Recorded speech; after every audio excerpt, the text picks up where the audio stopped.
We shall commence this module by discussing the concept of FERA. The term FERA represents an act to modify the law concerning the certain restrictions regarding the different types of payments, transactions in foreign exchange and securities, and certain dealings that incidentally influence the foreign exchange and import-export of a currency. The purpose of this modification is to sustain the foreign exchange resource of the country and its procurement and utilization, which are considered essential for the economic development of the country. It has been witnessed earlier that the Reserve Bank of India forced the American transnational corporations Coca-Cola and IBM to cease their functions in India, which are renowned in their respective areas for not complying with the provisions of the Foreign Exchange Regulation Act, popularly known as FERA Act of 1973. Besides these, there are other 52 firms which also wound up their operations in India. This obviates the likelihood of any alterations in FERA, which puts focus on the self-reliance rather than the fascinating foreign capital and giving them permission to exploit the country. There was another declaration exhibiting the determination of government to implement the FERA, indicating that they were against any liberal policy towards the foreign capital.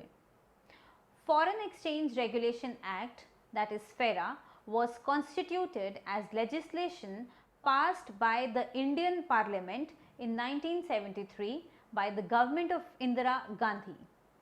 This act is applicable to the whole of India, which means it also relates to the citizens of India residing outside India and to the various branches and agencies outside India of companies or bodies corporate, registered or incorporated in India. Rationale of FERA. It was felt to introduce FERA by the government when India was facing the crisis and foreign exchange reserves of the country were insufficient. As it is known that the human wants are unlimited, but country did not enough foreign exchange reserve to meet their demands. Thus, it arises a situation to execute FERA on the supposition that whatever foreign exchange earned by the Indian residents would correspond to the Indian government. This would further be collected by the Reserve Bank of India. Therefore, the rationale lying behind FERA was to assist the RBI in preserving the exchange rate stability, to maintain the foreign exchange reserves and to administer the foreign business in India. After studying this module, you shall be able to familiarize with the concept and rationale of FERA, figure out the objective of FERA and its implementation, understand an evaluation of FERA, understand the need to switch from FERA to FEMA, know the major provisions of FEMA. Moving on to discuss the objectives of FERA and its implementation. The objective of FERA is not only about regulation, but mainly about preservation of the foreign exchange reserves and their proper utilization. It may be said that regulation of foreign capital is also one of the major objectives of FERA.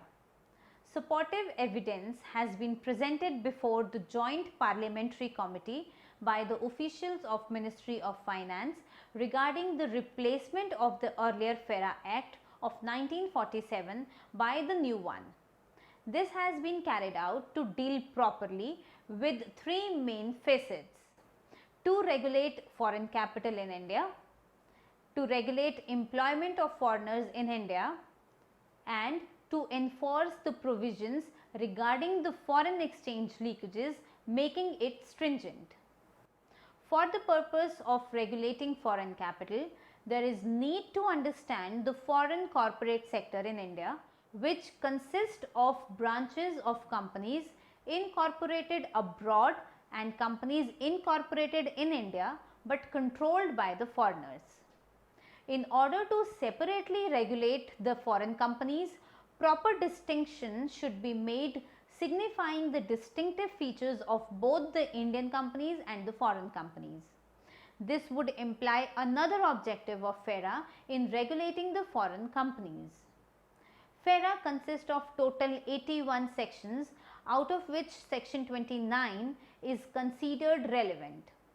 This section requires that all non-banking foreign branch companies and rupee companies with 40% equity to take permission of RBI so as to carry out their operations.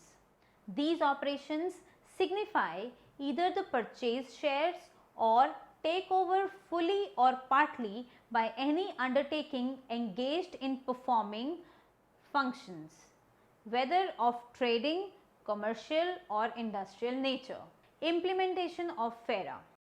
Foreign Exchange Regulation Act, that is FERA, finally came into existence on 1st of January 1974. As per this act, 881 foreign branch companies and rupee companies have got RBI approval to continue with their business in India. Dilution of the foreign equity was a major issue under this act. It was mentioned in Annual Report 1977-78 that dilution of foreign equity is not necessary in 321 cases. 68 companies were already earmarked with the foreign equity. Some companies were directed at diluting their foreign equity to 74%, 50% or 41% depending on the nature of activities they performed. Initial performance was not satisfactory, and after that FERA has been accelerated. Afterwards, RBI invited the proposal for equity dilution from 1975 after accepting the applications. Then RBI took one step forward in investigating these applications and from 1976 onwards initiated giving permissions. Thereafter, cases were referred by FERA committee consisting of the secretaries of the 5 government departments: Economic Affairs, Industrial Development, Commerce, Science and Technology and Company Affairs. This procedure of inviting applications, investigating and further reviewed by the FERA committee was a time-consuming process. As RBI permission is requisite, but sometimes RBI showed its failure to take actions instantly, especially in the cases where TNCs were involved. RBI usually go through a long procedure in finalizing the cases and does not remit the latest order unless notified by the higher political authorities. IBM is an important instance. Initial proposal of IBM was submitted in June 1974 and its transformation took place in April 1976. FERA committee then took action for not allowing IBM any exemption with regard to the dilution of equity in September 1976. However, the company is driven by powerful lobbies to discuss various other proposals with the government. The final decision was taken only after September 1977, and that too required a categorical directive from Prime Minister. The most influential factor that was responsible for the slow implementation of FERA might be the poor response of the companies. They indulged in some sluggish tricks so as to obtain the advantages in the circumstances emerging out of FERA. It was often felt that certain companies offended the RBI directives. Therefore, RBI further instructed the companies to state and submit their dilution plans within 3 months in July 1976. But few companies replied. It was reported that more than 100 companies had not diluted their foreign equity within the 2-year period as directed by RBI. Though RBI has the legal power to take action against these companies, but it could not take any decision regarding this matter. Next, we shall discuss the evaluation of FERA. An evaluation of FERA was to examine whether the stronghold of foreign capital is presumably to fall over the corporate sector. FERA was implemented in such a way that it assured the wider circulation of shares of the companies. There were certain cases where there was less demand for the shares in the market. Companies were asked to look for the shares through the public issue of shares. Sometimes it was felt that oversubscription was a major problem faced by the companies. There are various instances of companies whose shares were widely dispersed. For instance, Hindustan Unilever Limited ended up with 95,000 shareholders, who is only largest joint stock company in India. It is known that the procedure of diluting the foreign equity is commonly known as the Indianization of the foreign companies. One of the representatives of the Bengal Chamber of Commerce and Industry, Calcutta, provided supportive evidence before the Joint Parliamentary Committee on the Foreign Exchange Regulation Bill that 40% was an arbitrary percentage for governing the foreign control. This would not result in the Indianization of the foreign companies. However, RBI, who was also responsible for the implementation of the FERA, suggested that a company is said to be foreign controlled if 25% or more of the shares were held by the foreign company. However, it has been noticed that rupee companies whose foreign equity was more than 50% was declining over time. When FERA was not into existence, many foreign companies were in the process of diluting the foreign equity, thereby issuing the shares to the Indian public. They were doing this so as to get some benefit out of this. The crucial factor that explained the trend of increasing Indian equity participation in the foreign companies was the government policy. This policy, adopted by the government, asked the foreign companies to dilute their foreign equity as a condition for granting the industrial licenses. The worst part of diluting the foreign equity was the major role of the government in permitting the transnational corporations to impinge on those fields where small units can manufacture without the assistance of any foreign technology. It was further predicted that small units might terminate their operations. This would lead to the exploitation in the growth of large number of other firms. Therefore, some kind of deindustrialization is required to make room for the foreign capital in the name of FERA. Let us now understand the switch from FERA to FEMA. FERA has become the major obstacle in India's efforts to become global. Therefore, it was abolished on 1st June 2000. All transactions of Indian foreign exchange were directed under the FERA until June 2000. This was the legislative law which actually passed in 1973, when special importance was given to the foreign exchange because of its scarcity.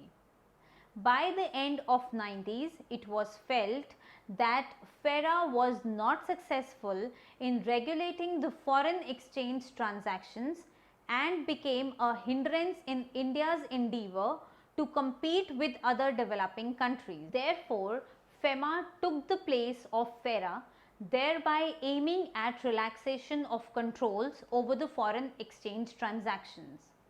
The launch of FEMA in place of FERA was validated, thereby witnessing the improvement in the external payment position of the country since the amendment of FERA brought up in 1993.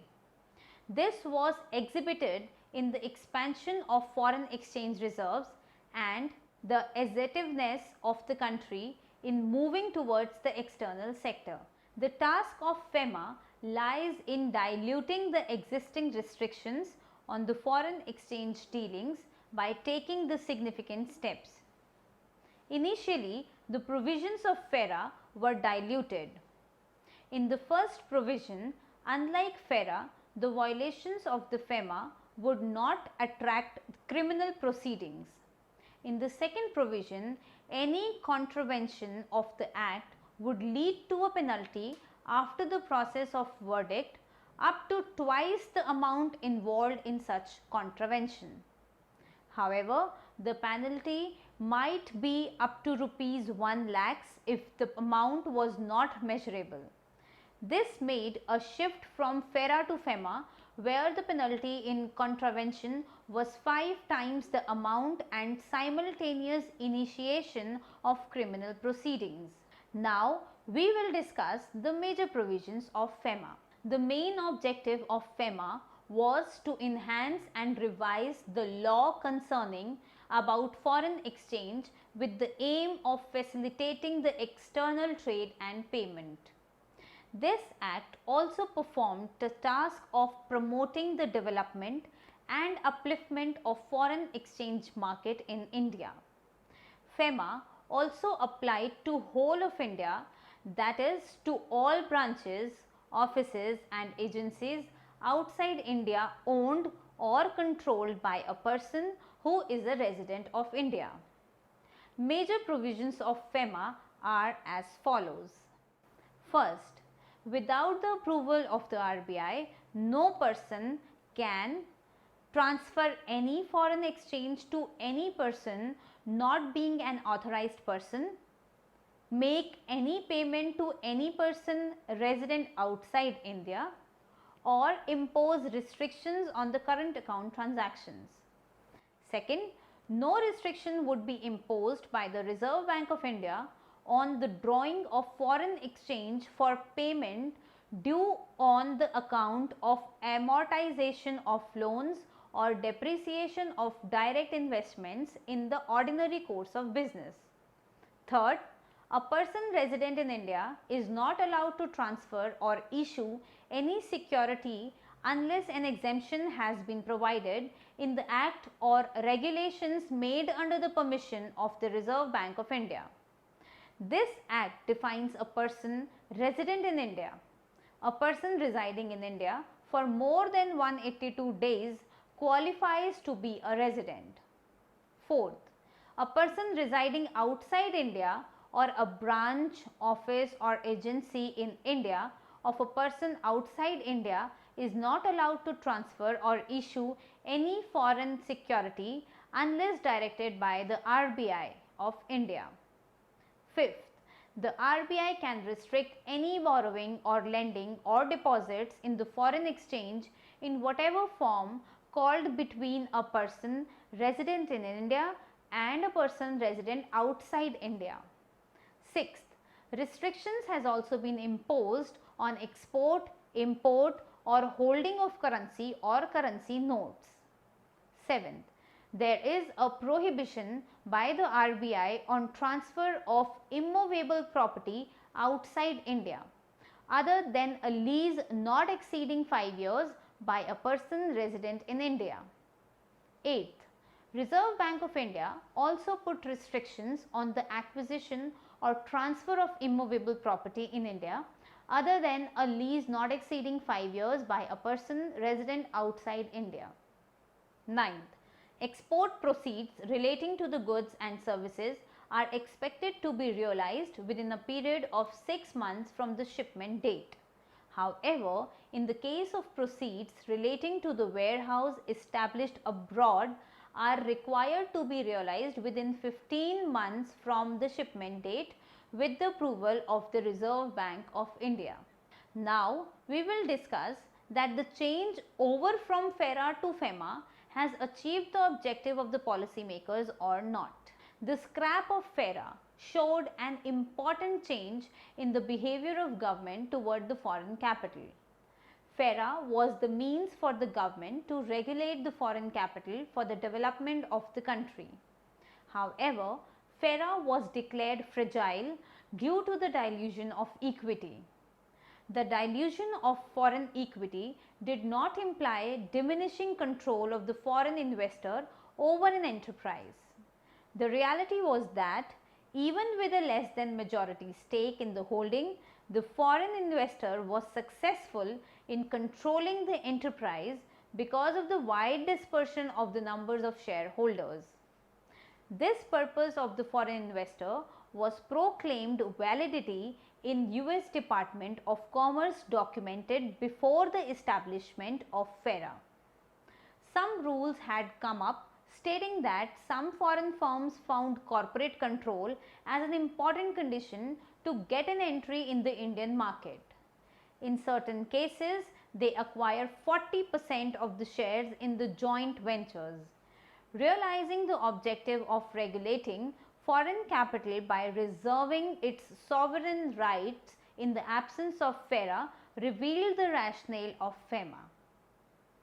Though the introduction of FEMA signified its importance to facilitate trade and payments, but its relevance has been questioned in terms of improved condition of the external account, mainly for two reasons.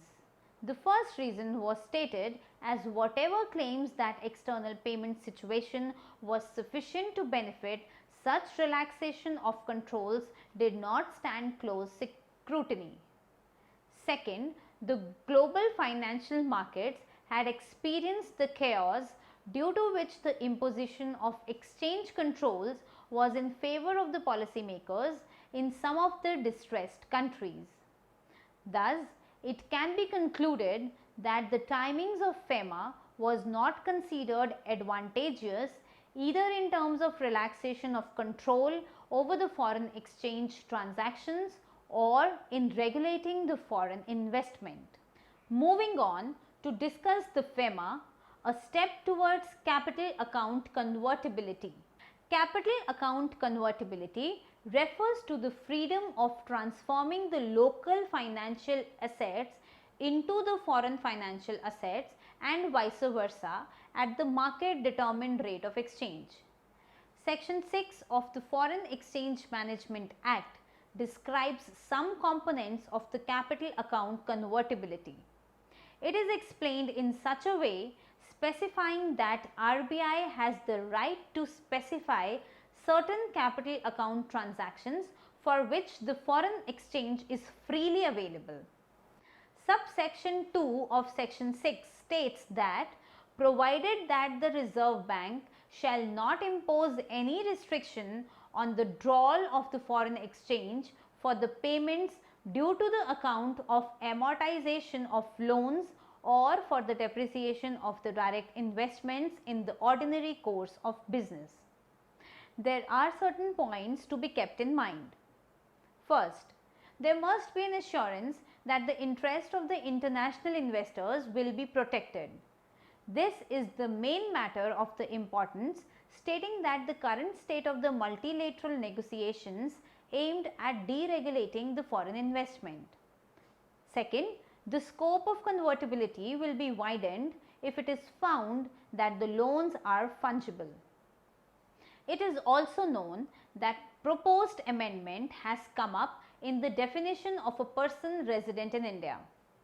The person residing in India for more than 182 days would qualify to be a resident.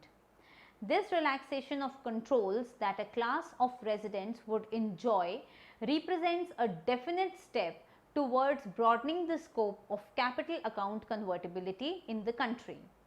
However, the Tarapore Committee stated in its report that mostly the restrictions on the capital account transactions were imposed on the residents, prohibiting them for utilizing the domestic savings to invest in the financial assets abroad. India's foreign investment policy basically focuses on minimizing the restrictions on non-residents investments, which has been provided as an added dose of transparency by the policy of economic reforms initiated in 1991. It further implies that there is no obstacle on the investment by the non-residents in carrying out certain outflows. Significant progress has been witnessed at the country level because of the FEMA's initial step toward capital account convertibility. This is reflected in the following points. capital account liberalization played a significant role in curbing the balance of payment crisis. Next, the liberalization of the capital account assisted in recovering the shortage of foreign exchange reserves in the country. Next, the capital account convertibility brought efficiency in the financial system. It is known that the capital account convertibility is imperfect without the fiscal policies and financial prudence. However, RBI and the government both have been very conservative during the whole process of liberalization. This in turn improves the efficiency in the financial system. Next, this will further enhance the development of securities market. Next, a new management regime has come up by the FEMA consistent with the emerging framework of WTO.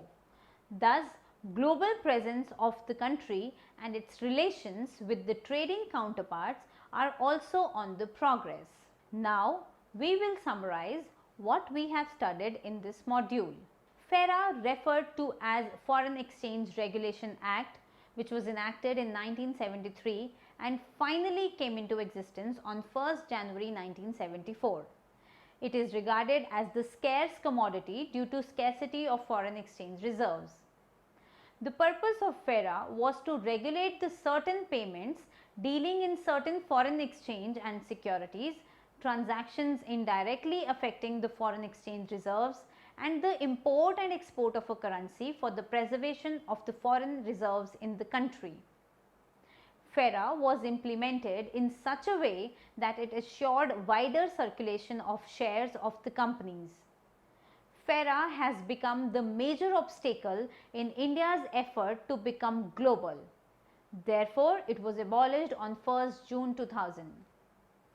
Foreign Exchange Management Act, known as FEMA, replaced FERA and was passed by the Parliament in 1999. Certain provisions of FEMA were defined which focused on the objective to initiate and facilitate the external trade and payment and to promote the development of the foreign exchange market.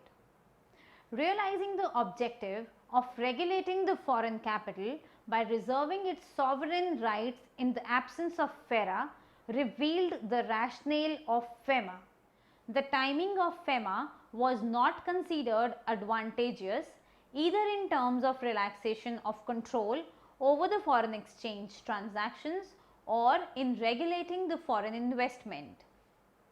FEMA has also stepped toward widening the scope of the current account convertibility in India.